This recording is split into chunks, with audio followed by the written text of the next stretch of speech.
ముందు వీడియోలో చూపించినట్లు ముందుగా చేసుకున్న పిడకలండి ఆల్రెడీ ఎండిన తర్వాత దండతో కూర్చి పెట్టుకున్నామండి. అలా మా అబ్బాయి కూడా ఈ పిడకలు భోగి మంట వేసారండి. ఆ భోగి మంట కాడ పట్టుకెళ్తున్నాం. వెళ్తూ మధ్యలో రామాలయం ఉంటుందండి. అందుకోండి మేము వెళ్ళేసరికి ఆల్రెడీ భోగి మంట వేసేసారు. అక్కడికి వెళ్తున్నాము. వెళ్ళి మేము ఆ పిడకలు వేసి కర్రలు వేసేవారు కర్రలు, పిడకలు వేసేవారు పిడకలు వేసి దండం పెడతామండి. అలాగ అందరం వేస్తాము.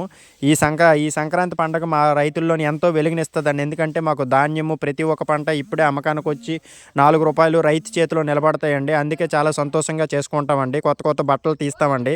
సంవత్సరానికి ఒకసారి ఇలాంటి పండగకే కొత్త బట్టలు తీసి పెద్దలకు చూపించడం చేయడము గట్రా చేస్తామండి. చాలా ఆనందాన్ని నింపుతాయండి.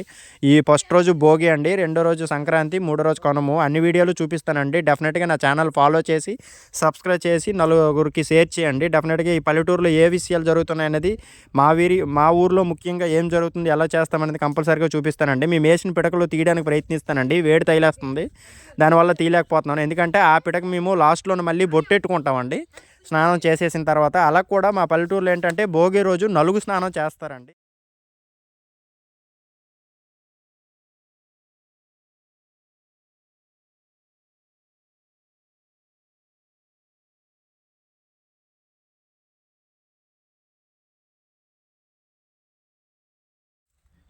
ఇంగోండి ఈ పిడకే తీసుకుంటాము. నేను నలుగు పిండి అన్నాను కదండి, ఇంగోండి ఇదేనండి. శనగపిండి, పసుపు, గంధం అన్నీ కలిపేసి వాటర్ వేసి కలిపేసి నలుగెడతామండి. నలుగెట్టేసి బాగా పాముతామండి. వంటుకున్న మురికల్లో వదులుతుంది. తర్వాత నూనె రాసిస్తే ఫ్రీగా అయిపోద్దండి. అలాగే నా వీడియో నచ్చితే నలుగురు షేర్ చేయండి ఫ్రెండ్స్. కంపల్సరీగా సబ్స్క్రైబ్ చేసుకోండి. బాయ్.